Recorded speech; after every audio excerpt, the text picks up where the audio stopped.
What is going on, everybody? It's Friday, and you know what that means. Time for some more Friday Night Magic. Scary here, welcoming you back. Thank you for joining me. And as you can see, today we'll be playing a Boros deck.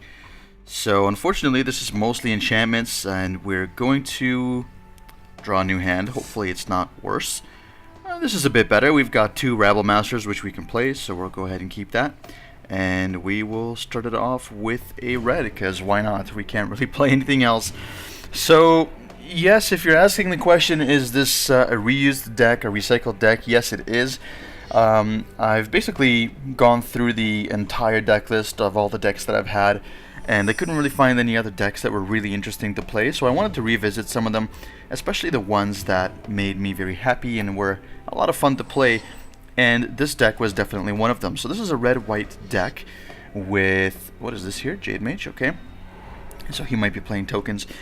The focus on this here is basically to play some creatures and enchant them and just make them big. So what we're going to do is we're going to play our planes, and then we're going to go ahead with a Rabble Master. And when we go into combat, the Rabble Master is going to make us a token, which we'll be able to swing in with right away because it has haste. So we'll do that. It is a very fun deck to play. Basically, it's red-white creatures with a bunch of enchantments, and so we want to play very cheap, cost-effective creatures that do stuff more than just, you know, swing for whatever damage they can. And then of course we equip them with some enchantments and just have them go to town. So he's going to cultivate, still having only his one threat on the board here. Now I do have a Banisher Priest which I can play. Unfortunately, he doesn't have anything worth taking right now, so we'll have to wait and see if he can play anything else, although we've got Anger of the Gods too, which is really good. So why don't we play our Boros Guildgate, and I don't want to play this until we're sure that we can get rid of that threat, or we can just save it for later, because the problem with playing another one is, yes, we get double the tokens, but each other goblin has to attack each and every turn, which means both of them would have to attack, and I wouldn't want both of them to attack because losing a Rabble Master to a 2-1 is not a good idea. So why don't we just go ahead and pass the turn. We'll go to combat, or not pass the turn, pass the phase, and go to combat, and we'll attack with both of our goblin tokens here. And he'll probably end up letting it go through. It's only 2 damage, which is not a lot, and trading a 1-1 with a 2-1. For me, it's a good idea. For him, not so much. So we'll just pass the turn. We do have things we can play. We do have the God's Willing here as well, in case he tries to get rid of our Rabble Master. So let's see what he plays. He's on 5 land now. He's got another Cultivate. Okay, so he'll be on 7 land, I believe.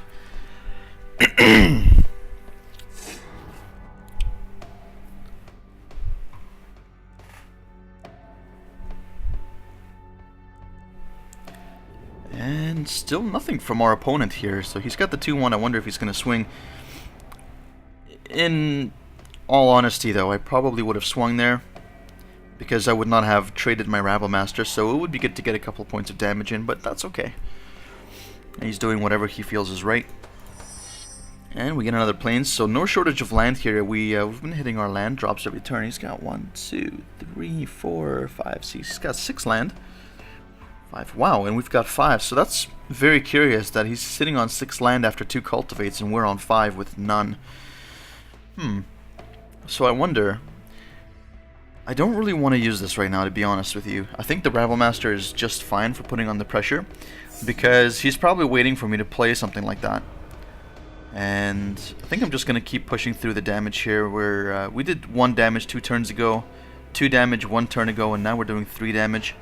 And we're not going to play anything else. We're just going to chill. We're going to chill and wait. He's at 14. We're at a healthy 20. Really no point. There's a Palaka Worm. Okay. So this is the kind of thing I wanted to get rid of. And he's only got 5 cards in hand, which is still fairly formidable. There might be something that he might have there. Okay. Well, what can we do? First of all, let's play a land. That's 6 mana. This will be 3, so we'll have 3 left. So we won't be able to play both. But this would have flying.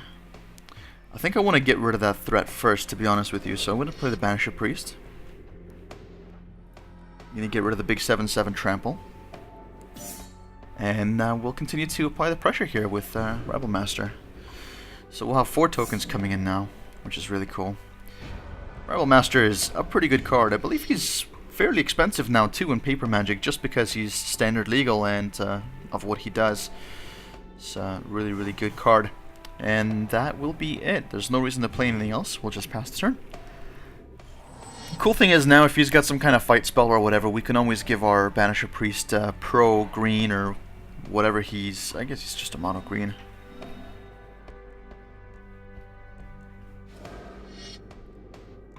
Alright.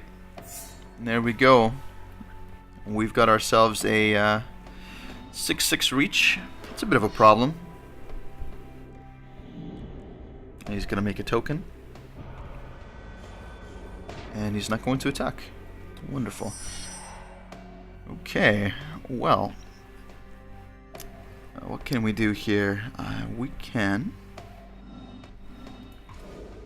give this thing flying. And we've got a 6/6 flyer now. And then we're going to put this on him as well. I know it's kind of putting all of our eggs in one basket, but at the same time, we'll be able to attack it with everything and push through quite a large amount of damage. So we'll attack with this also. So effectively attacking for 12 here. He probably should block the 12/8. Sorry. 12, 16, 17. Yeah, he has to block like that. It's quite a lot of damage. There we are. So we lose a token, no big deal. But at least he doesn't take that much damage. So he's down to 13. Sorry if I kind of sound a little bit weird, guys. I'm a little bit, I have a little bit of congestion in my nose due to allergies. So he plays a Vengevine. That's okay. And I'm pretty sure the game is going to be over. If he's got no way to deal with this flyer, then I think it's going to be over very, very soon. Like I said, Rebel Master is pretty solid. He's a pretty solid dude. He's going to make another token, which is okay. I mean, we'll be hitting him for probably around the same as we were last time. 12 damage in the air. So not bad at all. I don't know if he sees it right now, but he's probably going to... Yeah, he's just attacking because why not?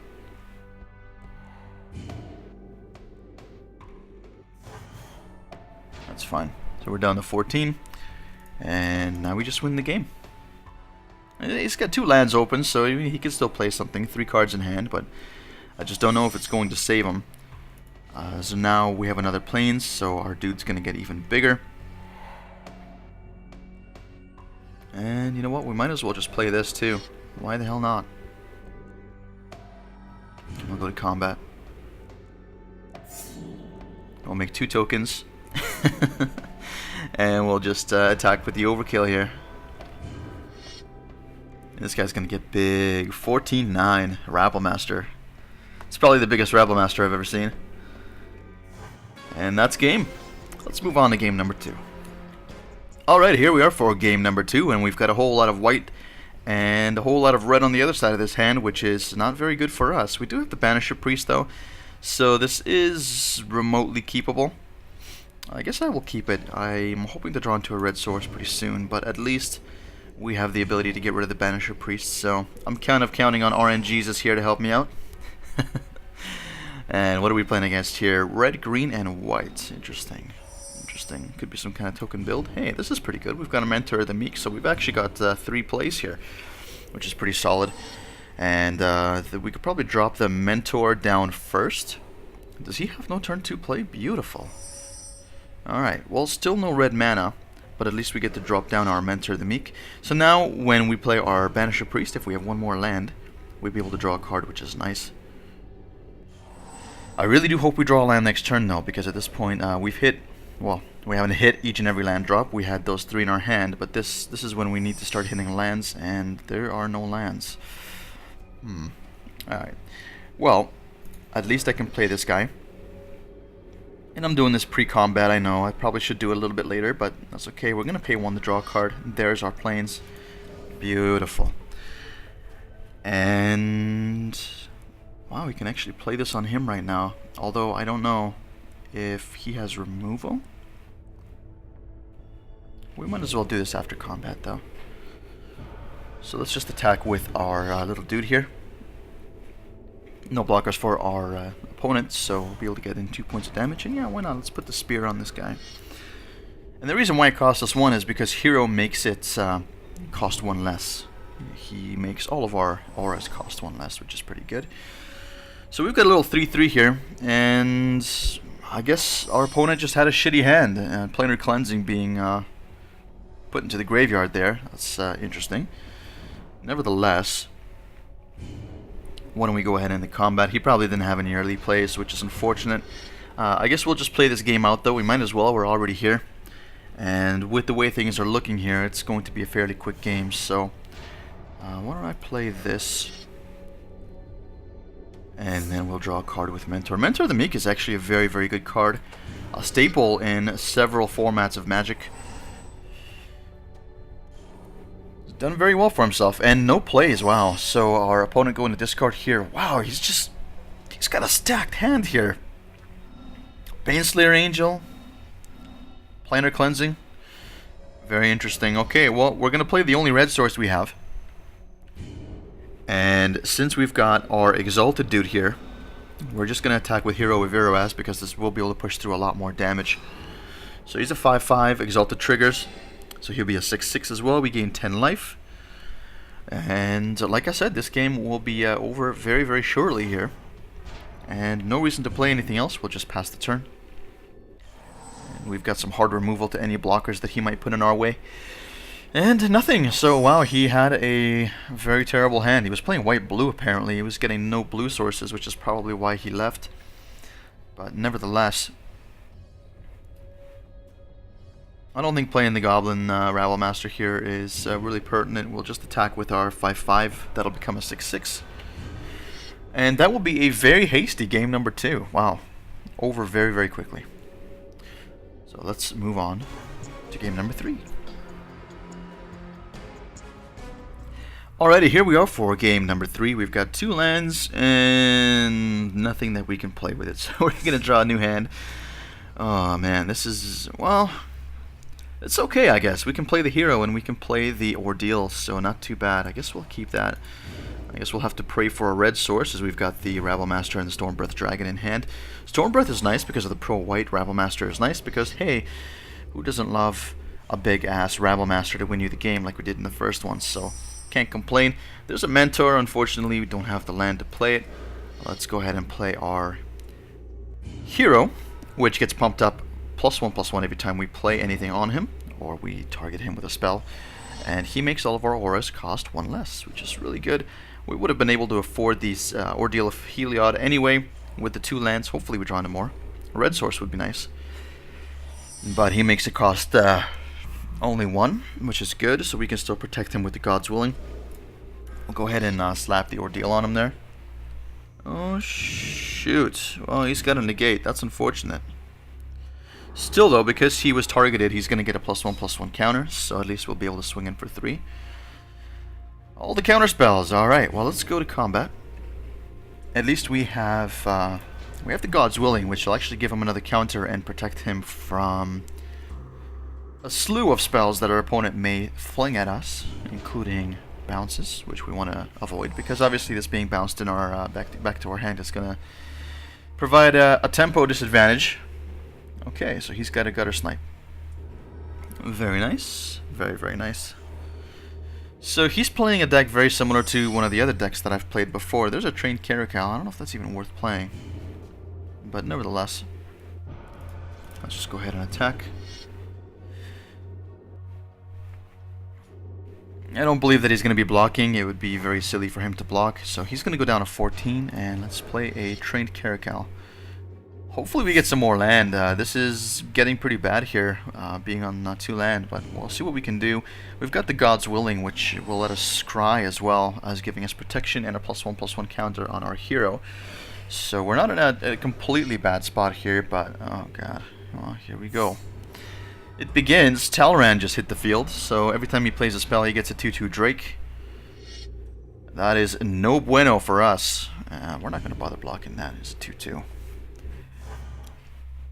No bueno at all. So we need a land here. Thank God we've got a land. All right. Well, we can play one of these guys later. For now, we'll just attack with our 3/3, and we'll see what happens. I don't want to scry quite yet because I don't want to miss the opportunity. This is gonna take. Oh, You know what? I think I do tap out to play this. I want to have the God's Willing for hero. But to be honest, I need to be able to apply some pressure, and I need some lands. So being able to draw some lands would be very helpful. But hopefully that doesn't damage us too much. He's got 4 lands, 5 now. And Artful Dodge, there we are. So he gets a 2/2 Drake and does 2 damage to us with Gutter Snipe. Pretty solid, man. Pretty solid, I gotta be honest. The red-blue deck is a very, very formidable deck, and once it gets rolling, it's very, very difficult to stop. There's another Artful Dodge. Wow. Alright. So you're gonna be taking 4, 6, 8 damage this turn, which is a lot. It's quite a lot for turn, what? 1, 2, 3, 4, 5. It's okay. I've taken more damage. Then he's gotta think twice. Wow. So we'll be taking even more, and unfortunately we can't block either the Gutter Snipe or the Talrand. So, double red and a God's Willing would be nice, but I just don't think that we're going to win this game now, to be honest. We're very, very far behind.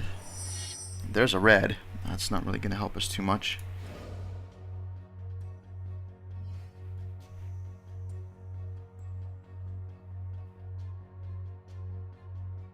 You know what? Let's attack first and see what he does. We'll just attack with that. To be honest, he's probably going to double block it, but if he does, we can do the God's Willing. Yeah, there he goes. Alright. Well then. We're going to God's Willing. He's going to get a +1/+1 counter. Get protection from blue. And that's not bad, to be honest with you. We don't have a lot of land, but let's just keep that on the top. Because we can't afford to stick that on our lifelinking dude. So that's going to be good. We'll be able to gain some life back. And this is going to cost us 3 as well. Yeah, you know what? Why don't we go ahead and play that? We might as well, to be honest. Unfortunately, we don't have the 1 to pay for this, but I feel like we're just dead here. I mean, 2, 4, 6. He's got 3 cards in hand. I wonder what he's got. Time Warp. Oh yeah, he's winning this game for sure. Wow. Well, I can't say it was close. But I was pretty close to stabilizing there, so he's going to attack with his 2/2 flyer. We're going to go down to 4.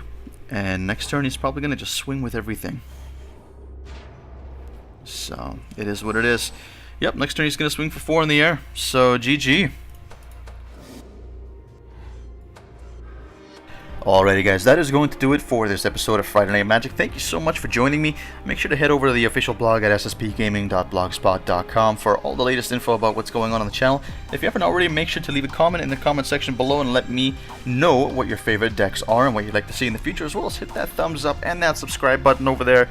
You know where it is. It helps me out quite a bit. Keeps me motivated to put out more awesome content for you. And speaking of which, I have some new videos planned for the coming weeks to make a comparison between the Xbox One and the PlayStation 4, as I now own both consoles. Give you guys a bit more of an in-depth overview about both of them and what they do well and what they don't do so well. So if that's something that you're interested in and you haven't made your decision yet in the life cycle of these next generation consoles, make sure to check that out, as well as more Legacy of the Void beta coverage on Mondays, and of course Heroes of the Storm on Wednesdays, and more Friday Night Magic exactly a week from tonight. Thank you very much once again, guys. Have an amazing weekend, and we will see you next week. Bye for now.